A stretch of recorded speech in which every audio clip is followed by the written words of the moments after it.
इस वीडियो में हम लोग अल बिरूनी का लिखा हुआ इंडिया के बारे में जानेंगे, जो कि क़यामुद्दीन अहमद द्वारा एडिटेड किया गया है।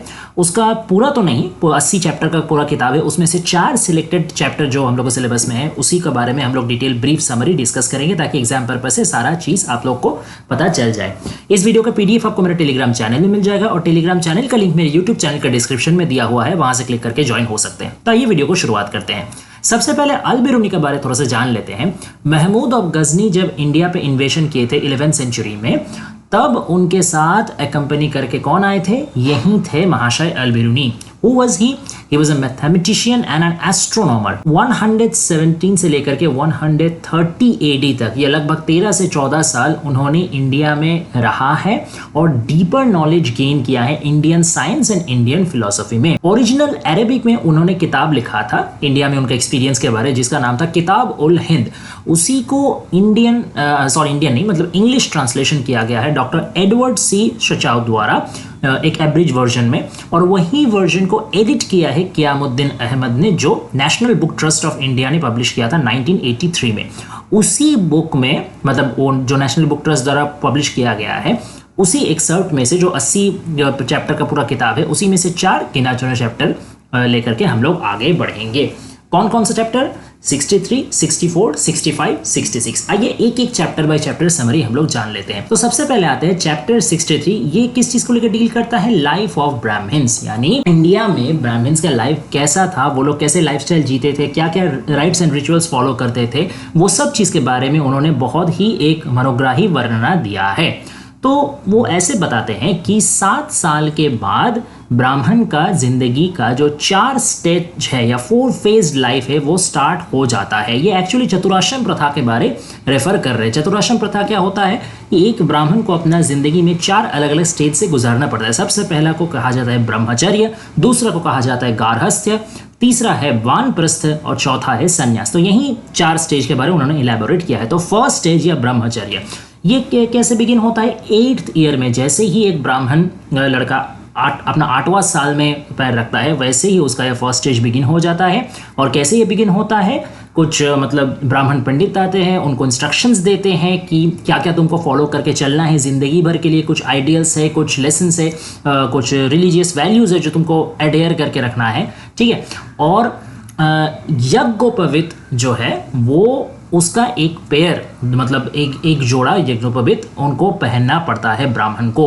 9 अलग अलग कॉर्ड सिंगल कॉर्ड से मोड़ करके एक 1 सिंगल पीस ऑफ यज्ञोपवीत बनता है, वैसे ही 2 यज्ञोपवीत पहनना पड़ता है। और तीसरा एक जो सिंगल क्लॉथ से बनता है उसको, तो कुल मिलाकर ये तीनों जो है इसको लेफ्ट शोल्डर से लेकर के राइट हिप तक उसको फैशन करके रखना पड़ता है। और एक सील रिंग भी पहनना पड़ता है, वो दूर्वाघास का द्वारा तैयार किया जाता है राइट रिंग फिंगर में, उसको पवित्र कहा जाता है। और एक स्टिक भी हाथ में लेना पड़ता है। तो ये सारा जो है ये एक ब्राह्मण का ब्रह्मचर्य वाला फेज का वेशभूषा है, ठीक है। और ये जो यज्ञोपवीत है इसको कोई भी तरीके से अपने से दूर नहीं किया जा सकता, चाहे कोई भी परिस्थिति हो। अगर कोई दूर करे, ठीक है, तो उसको उसका प्रायश्चित करना पड़ता है, या तो उपवास रख के या फिर भिक्षा दे करके, ठीक है। अब ये जो फेज है जो 8वां साल से शुरू होता है ये 25 वर्ष तक चलता है, और विष्णु पुराण का मुताबिक 48 साल तक भी चलता है। तो इसमें उसको क्या क्या चीज फॉलो करना पड़ता? अर्थ में ही उसको बेड बनाना पड़ता, यानी कि वो गद्दा बिछा के आराम से नहीं सो सकता, उसको सख्त जमीन में सोना पड़ेगा। एब्स्टिनेंस यानी हर चीज से उसको संयम प्रैक्टिस करना पड़ेगा, सेल्फ कंट्रोल प्रैक्टिस करना पड़ेगा। एक मास्टर या गुरु का घर में रह करके उसको शिक्षा लेना पड़ेगा, वेद का, फिलोसॉफी का, ठीक है। और उस गुरु को उस सेवा करना पड़ेगा, उसको दिन में 3 बार वॉश करना पड़ेगा, ठीक है। फास्ट रखना पड़ेगा, कोई मीट नहीं चलेगा। और 5 घर, एक दिन में 5 घर में जाके भिक्षा मांगना होगा, और जो भी भिक्षा मिलेगा वो पहले गुरु को देना पड़ेगा, उसके बाद गुरु का लेने के बाद जो बचा कुछ रहेगा उसमें से खुद कंज्यूम करना होगा, ठीक है। और 2 अलग अलग वुड है, एक पलास और एक दरबा, ये दोनों का से मतलब अग्नि जला के उसमें फायर सैक्रिफाइस जो प्रथा है वो पूरा करना पड़ेगा, तो ये सब आपका हो गया फर्स्ट स्टेज। सेकंड स्टेज में क्या है कि 25वां साल से वो 50वां साल तक एक्सटेंड करता है और विष्णु पुराण का मुताबिक 70वां साल तक भी करता है। इस स्टेज में क्या होता है, गारहस्थ है, यानी आप संसार बसाते हैं, अपना फैमिली बसाते हैं, शादी ब्याह करते हैं। ठीक है, गुरु को परमिशन से मैरिज करना होता है और 12 साल से ज्यादा उम्र की लड़की से शादी करना मना है। आपको मैक्सिमम 12 या उससे कम का लड़की से शादी कर लेना है, ऐसा मतलब अल बिरूनी ने कहा है उस टाइम का प्रथा का मुताबिक। ठीक है, और महीने में एक बार आप फिजिकल इंटीमेट हो सकते हो लड़की का मेंस्ट्रुएशन हो जाने के बाद। ठीक है, जब वो क्लीन हो जाएगी। अच्छा, ब्राह्मण का जो अर्निंग है वो कभी भी सैलरी यानी फिक्स्ड एम्यूलमेंट्स के थ्रू नहीं होगा, बट गिफ्ट्स का थ्रू होगा। कैसे गिफ्ट के थ्रू, मतलब किस किस तरीके से वो ये गिफ्ट अर्न कर सकता है, या तो ब्राह्मण और क्षत्रियों को पढ़ा करके, या फिर फायर सैक्रिफाइस यज्ञ वगैरह ये सब करके, या फिर अगर कोई किंग या नोबल या कोई एरिस्टोक्रेट उनको खुश होकर गिफ्ट दे तो उस ये सब चीज़ उसका लिए वैलिड सोर्स ऑफ इनकम है। अब हर घर में, हर घर मतलब कैसा घर, जो रिलीजियस अफेयर्स से जुड़ा हुआ है ऐसा व्यक्ति का घर में, या जो काफ़ी दान ध्यान पुण्य कर्म करता है ऐसा व्यक्ति का घर में जनरली एक होली मैन रहता है जिसको पुरोहित कहा जाता है। वो गाइड करता है सब ये सब रिलीजियस विषय में। ठीक है, और जनरली ट्रेडिंग तो ब्राह्मण के लिए प्रोहिबिटेड है, लेकिन अगर किसी को ट्रेड करना ही है तो वो क्लॉथ में ट्रेड कर सकता है और बीटल नट्स में ट्रेड कर सकता है, वो भी तभी जब उसको बहुत ज़्यादा ज़रूरत हो तो, नहीं तो ऐसे ट्रेडिंग को मना किया गया है। ट्रेडिंग को वैश्य के लिए छोड़ा गया है और ट्रेडिंग को ब्राह्मण के लिए क्यों मना किया गया है, क्योंकि उसमें धोखाधड़ी और झूठ बोलना शामिल होता है, इसलिए ट्रेडिंग को मना किया गया है। अच्छा, और जमीन में और पेड़ में जितना भी चीज उगेंगे उससे एक ब्राह्मण अपना आहार ग्रहण करेगा और कोई चीज से नहीं। नीला कलर जो है वो ब्राह्मण के लिए इम्प्योर है, और अगर ये कलर का आसपास वो आ गया या कलर से उसका कांटेक्ट हो गया तो उसको वॉश करके खुद को पवित्र करना पड़ेगा। और ब्राह्मण के लिए एक फैसिलिटी है कि वो किंग सर्विस देने के लिए या टैक्स पे करने के लिए वो बाध्य नहीं है, ही इज नॉट बाउंड। और ऐसे भी उसको नहीं करना कि दिन भर वो कैटल टेंडिंग में खुद को बिजी रख रहा है या यूजर के थ्रू कुछ इनकम कर रहा है, ये सब चीज़ उसको नहीं करना है। और जब वो अपना फायर सेक्रीफाइस करेगा तो ड्रम बीट करना है और होली टेक्स्ट को रिसाइट करना है। ये हो गया सेकंड स्टेज। अब थर्ड स्टेज में आ जाता है जो कि 50th ईयर से लेके 75th ईयर तक चलता है, या विष्णु पुराण का मुताबिक 90th एज मतलब ईयर तक भी चलता है। इसमें क्या है, जैसे फर्स्ट स्टेज ब्रह्मचर्य में जितना भी आप मतलब सेल्फ कंट्रोल प्रैक्टिस किए थे ये उसी का रिपीटेशन है, फिर से आपको सेल्फ कंट्रोल प्रैक्टिस करना है। और ये जो गार्हस्थ्य जीवन अब गुजारे हैं बीवी बच्चों के साथ, अब उसको छोड़ना है, हाउस होल्ड कंफर्ट को छोड़ना है और निकल पड़ना है क्या, फिर से एक बार सेल्फ कंट्रोल और संयम का दुनिया में। और आपका वाइफ अगर आपको मतलब अकम्पनी करना चाहे तो वेरी गुड, लेकिन अगर अकम्पनी करना नहीं चाहे तो अपना वाइफ को भी चिल्ड्रन के जिम्मेदारी में दे करके संसार छोड़ करके आ जाना है। सिविलाइजेशन का बाहर रहना है, कोई विल्डरनेस में, कोई जंगल में, कोई अकेला बना जगह में जहाँ पे आपको कोई डिस्टर्ब ना करे। ठीक है, वहाँ पे आपको कोई छत के नीचे आश्रय नहीं लेना है, वहाँ पे सिर्फ वेजिटेबल फ्रूट्स रूट्स यही सबसे खाना है और सेल्फ कंट्रोल प्रैक्टिस करना है। वहीं ज़मीन में मतलब एकदम सख्त ज़मीन में सोना है, सिर्फ जो पेड़ का छाल रहता है उसी को अपना कपड़ा बनाना है, कोई लैविश कपड़ा कुछ नहीं करना है। ठीक है, ये सब हो गया थर्ड स्टेज। फोर्थ स्टेज जो होता है उसको कहा जाता है संन्यास, और थर्ड स्टेज का बाद से मृत्यु तक ये फोर्थ स्टेज या संन्यास प्रैक्टिस करना पड़ता है। इसमें एक लाल कलर का पोशाक पहनना पड़ता है और हाथ में एक स्टिक लिए रहना पड़ता है। इसमें हमेशा आपको क्या चीज़ करना पड़ता है, मेडिटेशन, ध्यान करना पड़ता है, तपस्या करना पड़ता है और अपना मन को हर एक चीज़ से ऊपर उठा के लेके जाना होता है। फ्रेंडशिप से, एनमिटी से, डिज़ायर से, गुस्सा से, लस्ट से, हर चीज़ से मन को ऊपर उठा के लेके जाना है। ज़्यादा किसी से बातचीत करना मना है, सिर्फ एक सैल्वेशन जर्नी अटेंड करना है। जैसे महाभारत में महाप्रस्थान किया था पंच पांडवों ने, आखिरकार तक बस युधिष्ठिर ही बचा था, वैसे ही एक सैल्वेशन जर्नी करना है जहाँ पे एक पर्टिकुलर पॉइंट डेस्टिनेशन वहाँ तक आप पहुँचोगे तो आपको मोक्ष मिल जाएगा। ठीक है, और उस रास्ते में जर्नी में आपको बीच में अगर गांव पड़े तो उसमें 1 दिन हॉल्ट करना है मैक्सिमम, और अगर शहर पड़े तो मैक्सिमम 5 दिन, उससे ज़्यादा हॉल्ट नहीं करना है। ठीक है, और जो भी आपको रास्ते में मिले, कोई दान किया या कोई कुछ भी दिया आपको खुश होकर के, तो वो जिस दिन मिल रहा है उसी दिन खत्म कर देना है, अगला दिन के लिए होल्ड करके नहीं रखना है। ठीक है, और वो डेस्टिनेशन में अगर आप पहुंच गए तो आपको मोक्ष मिल जाएगा। मोक्ष इन द सेंस आपको इस दुनिया से मुक्ति, इस जिंदगी बर्थ एंड डेथ साइकिल से आपको मुक्ति, आप हमेशा हमेशा के लिए मुक्त हो गए।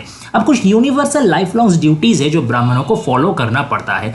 जैसे दिन में 3 बार उन लोगों को खुद का बॉडी को वॉश करना पड़ता है या नहाना पड़ता है। एक बार सनराइज का संधि, इन द सेंस मतलब जब अंधेरा ढल रहा और सूरज आ रहा, एकदम भोर का टाइम, उस टाइम एक बार, फिर एक बार मिड डे यानी दोपहर का टाइम, और फिर एक बार जब सनसेट हो रहा है यानी ट्वाइलाइट, उस घड़ी ये तीनों बार ब्राह्मण को वॉश करना है, खुद को एब्ल्यूट करना है। ठीक है, दिन में उसको 2 बार खाना है, एक बार दोपहर में, एक बार रात को। ठीक है, और खाने से भी पहले उसको कुछ अपना खाने का हिस्सा उठा के रख देना है कि कोई अगर राह चलता हुआ कोई भूखा हो तो वो खाएगा, या कोई एनिमल्स अगर आ जाए भूखा तो वो खाएगा, या कोई ब्राह्मण अगर कुछ मांगने के लिए आ जाए तो वो खाएगा। तो ये सब चीज़, यह हिस्सा अलग करके रखना है। फिर पहले प्रेयर करना है, उसके बाद खाना है। और 5 वेजिटेबल ब्राह्मण के लिए फॉरबिडन है, उसमें है अनियन, गार्लिक, गोर्ड और एक कैरेट के जैसा एक प्लांट का रूट, और एक नली में उगने वाला एक वेजिटेबल होता है वो, उसका नाम तो मेंशन नहीं किया गया लेकिन ऐसे ही बताया गया है। अच्छा, टेबल क्लॉथ ब्राह्मण यूज करेगा स्क्वायर शेप का। क्यों वो टेबल क्लॉथ यूज करेगा? क्योंकि जो जगह में वो खाएगा वो जगह तो खाने की वजह से जूठा हो जाएगा, तो फिर उसको पवित्र करना है इसीलिए। ठीक है, नेक्स्ट क्या है कि ब्राह्मण रहेंगे कहाँ? सिंध नदी और कर्मानवती नदी का बीच का जो हिस्सा है उसी प्रदेश में वो लोग रहेंगे, और ईस्ट में जो ओशन है और वेस्ट में जो ओशन है इन दोनों का बीच में वो रहेंगे। मतलब सीधा बात है, वो उनका सील रिंग दुर्बा घास जहां जहां जो प्रदेश में उगता है बस वहीं प्रदेश में वो लोग रहेंगे। अदरवाइज और कोई प्रदेश में जाके रहे तो वो गुनाह करार दिया जाएगा। तो ये हुआ पूरा ब्राह्मण के बारे में डिटेल्स। अब चैप्टर 64 में क्या आता है?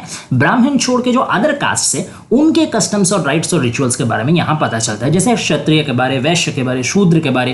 क्षत्रिय के बारे क्या पता चलता है कि वो लोग वेद पढ़ तो सकते हैं और सीख भी सकते हैं लेकिन पढ़ा नहीं सकते। ठीक है, उन लोगों का मेन काम क्या है कि रूल एंड डिफेंड पीपल, यानी राज करना, गवर्न करना पीपल को। जो आजकल का दिन में मतलब गवर्नमेंट का काम है, वहीं उस समय राजतंत्र के टाइम में क्षत्रियों का काम रहता था। राजा महाराजा सब क्षत्रिय होते थे। ठीक है, और एक यज्ञोपवीत वो लोग पहन सकते थे। ठीक है, लेकिन वो 8 साल के बाद नहीं, 12 साल के बाद। और वो लोग भी टेबल क्लॉथ यूज करते थे, but that is of not of square shape but of angular shape. वैश्य क्या करते थे? उनका काम था एग्रीकल्चर। ठीक है, लैंड कल्टीवेट वो लोग करते थे, कैटल को चढ़ाने लेके जाते थे, और ब्राह्मण्स का सारा जो नीड्स एंड मतलब नेसेसिटी है उसको पूरा करने की जिम्मेदारी वैश्यों के ऊपर दिया गया था। और वैश्य भी एक यज्ञोपवीत पहन सकते थे, 2 सिंगल कॉर्ड्स पे जाके जो तैयार होता है वो। अब आखिर में आता है शूद्र। शूद्र का काम क्या था कि ब्राह्मण का सर्वेंट। ठीक है, और वो लोग ऐसे तो एक्सट्रीमली पुअर होते थे, बट फिर भी अगर वो लोग किसी को मन करे कि नहीं एक यज्ञोपवीत तो मुझे भी मिलना चाहिए, तो बस एक लिनेन का एक सिंगल कॉर्ड यज्ञोपवीत एट मोस्ट वो लोग मतलब अलाउड थे यूज करने के लिए, अदरवाइज नॉट। और वो लोग ऐसे गॉड का मेडिटेशन कर सकते थे, भिक्षा दे सकते थे, सही अच्छा काम सत्कार्य दान पुण्य कर्म कर सकते थे, लेकिन प्रेयर नहीं बोल सकते थे, फायर सैक्रिफाइस नहीं करते थे, वेद को रिसाइट नहीं कर सकते थे। अगर ये सब चीज मतलब जो ब्राह्मण के लिए प्रिविलेज माना जाता था, एक्सक्लूसिव राइट्स माना जाता था, वो अगर ये लोग कर दिए तो ये लोग को सजा था कि ये लोग का टंग को काट दिया जाता था।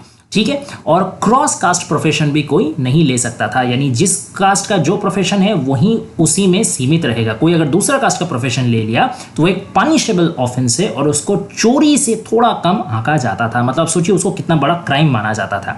अच्छा, चंडाल छोड़ करके कोई और जितने भी नॉन हिंदू होते थे उनको म्लेच्छ कहा जाता था। म्लेच्छ इन द सेंस अनक्लीन। ठीक है, अब ये म्लेच्छ कौन कौन होते थे? जो इंसान को मारते थे, एनिमल्स को मारते थे और जो बीफ खाते थे। ठीक है, अच्छा, अब क्लास और कास्ट डिफरेंस छोड़ करके एक फिलोसॉफिकल थिंकिंग था कि सारा इंसान जो है वो इक्वल है। ये एक फिलोसॉफिकल पॉइंट ऑफ व्यू था। ठीक है, ये वासुदेव ने भी कंफर्म किया है। Vasudev in the sense Krishna का बात यहाँ पे किया जा रहा है। श्रीमद् भागवत गीता में जो उनका एक श्लोक था उसका यहाँ रेफरेंस दे रहे हैं अल-बिरूनी कि ब्राह्मण, चंडाल, दोस्त, दुश्मन, सांप, नेवला, इन सब को एक समान देखना है, क्योंकि सब एक ही मतलब क्या बोले सुप्रीम बीइंग के ही क्रिएशन है। तो इस तरीके से जो इंटेलिजेंट होगा वो समझेगा, फर्क नहीं करेगा, और जो गधा होगा वो फर्क करेगा। अब एक छोटा सा हिंदू मिथ का वो रिकाउंट करते हैं कि एक बार किंग राम ने क्या किया था, उनका राजसभा में एक ब्राह्मण आया था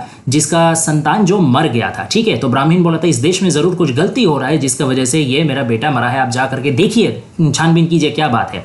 तो तब राम निकलते हैं और वो उनको पाते हैं कि गंगा नदी के किनारे एक चंडाल जो है वो वर्शिप करने में लगे हुआ है, सेल्फ टॉर्मेंट करने में लगा हुआ है, ठीक है, उल्टा लटक के वो तपस्या कर रहा है, ठीक है। जैसे ही राम देखते हैं वो उसको तीर चला के मार देते हैं और बोलते हैं कि तुम एक अच्छा काम कर रहे हो लेकिन तुम इस चीज के लिए अलाउड नहीं हो, तो मुझे अपना कर्तव्य निभाना पड़ेगा। और तीर चला करके उसका मतलब पूरा पेट को इधर से उधर फाड़ देते हैं और वो बेचारा वहीं मर जाता है। और जब राम दोबारा राजसभा में आते हैं तब पता देखते हैं कि ब्राह्मण का जो बेटा वो मर गया था वो दोबारा जिंदा हो जाता है। तो खैर ये एक छोटा सा मिथ था। अब चैप्टर 65 में आ जाते हैं, दैट इज सैक्रिफाइसेस, यानी जितना भी यज्ञ होता था, ऑफरिंग्स होता था, उसको लेकर के कुछ यहाँ पे बात किया गया है। अब वेदास में डिफरेंट टाइप के फायर सैक्रिफाइस का वर्णन दिया गया है। कुछ उनमें से द ग्रेटेस्ट ऑफ किंग्स ही एकमात्र परफॉर्म कर सकते थे, जिसमें सबसे बड़ा बात यज्ञ था अश्वमेध यज्ञ। इसमें क्या होता था कि एक मेयर को यानी एक घोड़ी को खुला छोड़ दिया जाता था, पूरा दुनिया में जहां चाहे वो घूमे, ठीक है। उनको उनका साथ दो तरीके का आदमी दिया जाता था, एक वॉरियर्स दिया जाता था, क्षत्रिय जो लड़ाई करने में सक्षम है, और एक ब्राह्मण्स। जहां जहां वो घोड़ी जाती थी, ठीक है, और जहां जहां वो अपना मतलब वेस्ट, जहां पे वो स्टूल करती थी, पॉटी करती थी, वहां पे ब्राह्मण्स जो है फायर सैक्रिफाइस करते थे। और वो घोड़ी जो इलाके में जाती थी, पहले वॉरियर्स जाकर के घोषणा करते हुए चलते थे कि ये घोड़ी जो है पूरा दुनिया का मालिक है, और जो इस बात से इनकार करता है वो सामने आए। तो जिसको इस बात से आपत्ति था वो सामने आता था और वॉरियर्स उससे जंग करते थे। अगर जीत जाते थे तो और आगे बढ़ते थे, अगर हार जाते तो बस घोड़ी मारा और युद्ध मतलब अश्वमेध यज्ञ भी असमाप्त। अब ऐसे करके जिसका घोड़ी पूरा दुनिया जीत करके दोबारा वापस आएगा उस राजा के पास जिसने अश्वमेध यज्ञ शुरू किया है, तब उस घोड़ी को क्या किया जाएगा, उसको काट करके उसका मांस को खाया जाएगा। कौन खाएगा? वो राजा खाएगा और उस मांस का पूरा भोज लगाएगा और ब्राह्मण सारे खाएंगे। और फिर उस राजा को जिसने अश्वमेध यज्ञ कंप्लीट किया है उसको पूरा विश्व का अधिपति घोषित कर दिया जाएगा। अब कुछ यज्ञ जो है काफी लंबे ड्यूरेशन तक होते थे, इसलिए अभी उसको ऑब्सोलेट माना गया है। अभी इन द सेंस मतलब वो 11वीं सेंचुरी में जब अल-बिरूनी ऑब्जर्व कर रहे हैं उस वक्त का वो बात कर रहे हैं कि वेदास में डिस्क्रिप्शन दिए गए सारे यज्ञ तो अभी करना पॉसिबल नहीं है, कुछ जो शॉर्ट ड्यूरेशन का है वहीं अभी किया जाता है। और एक चीज ये भी माना जाता है हिंदुइज्म में कि फायर जो है, आग, वो सब चीज को खा लेता है, इसलिए फायर अपवित्र बन जाता है, डिफाइल्ड बन जाता है। और फायर और वाटर ये दोनों चीज को बहुत ज्यादा मतलब सैक्रेड ट्रीट किया जाता है, और इसलिए अगर कोई नॉन हिंदू उसको टच कर ले, या तो फायर को या तो वाटर को, तो उसको इम्प्योर माना जाता है। और ये भी माना जाता है कि देवताओं के मुंह में से आग निकला है, इसलिए ब्राह्मण जो भी आग में आहुति देते हैं, ऑफर करते हैं, वो सीधा देवता खाते हैं। इसलिए ब्राह्मण आग में अच्छा चीज देते हैं, जैसे तेल, जैसे चावल, व्हीट, बार्ली, ये सब। और देने वक्त वो रिसाइटेशन करते हैं जब अपने खुद से वो लोग देते हैं। लेकिन अगर किसी और का दिया हुआ चीज वो लोग आहुति दे रहे हैं तब वो लोग कोई रिसाइटेशन नहीं करते हैं। ओके, अब आखिरी चैप्टर पे आते हैं, दैट इज चैप्टर 66 पिलग्रिमेज। तीर्थ यात्रा को लेकर के यहाँ पे कुछ दो चार बातें किए गए हैं, जैसे तीर्थ यात्रा सबका हक नहीं है, only the facultative and meritorious Hindus, यानी जो काफी मतलब पढ़े लिखे हिंदूज है और जो मतलब धार्मिक हिंदूज है, वहीं उन्हीं के ऊपर जो तीर्थ यात्रा है वो फर्ज है, बाकी सबके ऊपर नहीं। होली रिवर्स और पॉन्ड्स ये सब में नहा करके फ्रेश होना, इस चीज को एक मतलब तीर्थ यात्रा का एक आप क्या कहें कि टारगेट या एक इंटेंशन माना जाता है।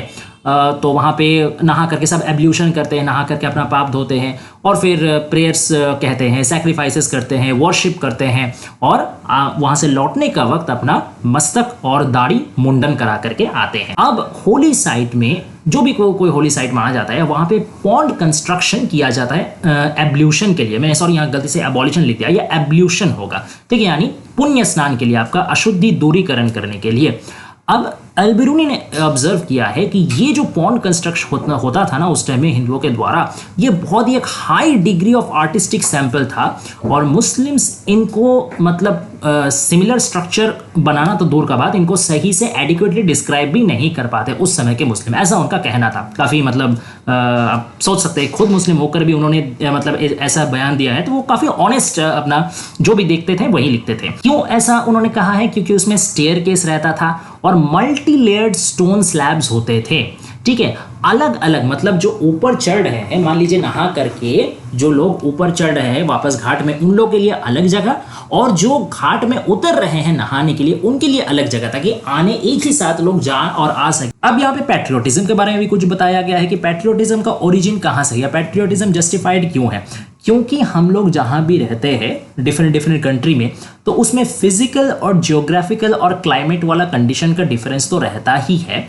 तो हम जो कंट्री में जो भी अपना अपना कंट्री में पैदा हुआ होता है, उसी का फिजिकल कंडीशन के साथ, उसी का जियोग्राफिकल कंडीशन के साथ, उसी का क्लाइमेट कंडीशन के साथ उसका ऑटोमेटिकली एक इनेट बॉन्ड क्रिएट हो जाता है, लगाव मतलब हो जाता है। दूसरा क्लाइमेट उसको सूट नहीं करता, अपना वाला ही उसको अच्छा लगता है। चाहे वो अगर ड्राई क्लाइमेट में पैदा हुआ है तो ड्राई क्लाइमेट ही उसको पसंद पड़ता है। जो जियोग्राफिकल लैंडस्केप में है वही लैंडस्केप उसको पसंद पड़ता है, क्योंकि उसी से उसका आदत बन जाता है। और अगर इसी का साथ साथ अगर लॉ और रिलीजन का भी डिफरेंस आ जाए, तब तो इंसान को अपना वाला कंट्री और ज्यादा प्यारा लगने लगता है, और उसके प्रति उसका एक ऑब्सेशन, एक तरीके का प्यार, एक तरीके का टान क्रिएट हो जाता है, जिसको आप उसका दिल से मिटा नहीं सकते।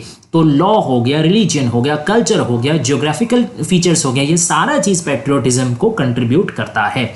ओके, अब कुछ होली तीर्थ यात्रा का स्थान के बारे में मेंशन किए हैं अलबेरुनी। जैसे सबसे ज्यादा वो मेंशन किए हैं बनारस के बारे, और एक चीज ऐसे भी वो बताया है कि हिंदुओं में एक टेंडेंसी है कि बनारस जा करके वहीं हमेशा के लिए बस जाने। जैसे वो एक इस्लाम से भी एक एग्जाम्पल देते हैं, जैसे काबा में जो रहने वाले हमेशा हमेशा मक्का में ही रह जाते हैं, दूसरे कहीं नहीं जाते, वैसे बनारस में भी जो हिंदू जाते हैं वो बनारस में ही हमेशा रह जाते हैं या रह जाने का ख्वाहिश करते हैं। और ये भी बताया गया कि कोई मर्डरर अगर वो बनारस का शहर में एंट्री कर गया है तो उसको प्रोसिक्यूट नहीं किया जा सकता। इस स्थान का महत्व इतना ही ज्यादा है। फिर नेक्स्ट है तानेश्वर, ठीक है, इसको कुरुक्षेत्र भी कहा जाता है। इस जगह का महत्व क्यों ज्यादा है? क्योंकि इसमें वासुदेव का एक्सप्लॉइट्स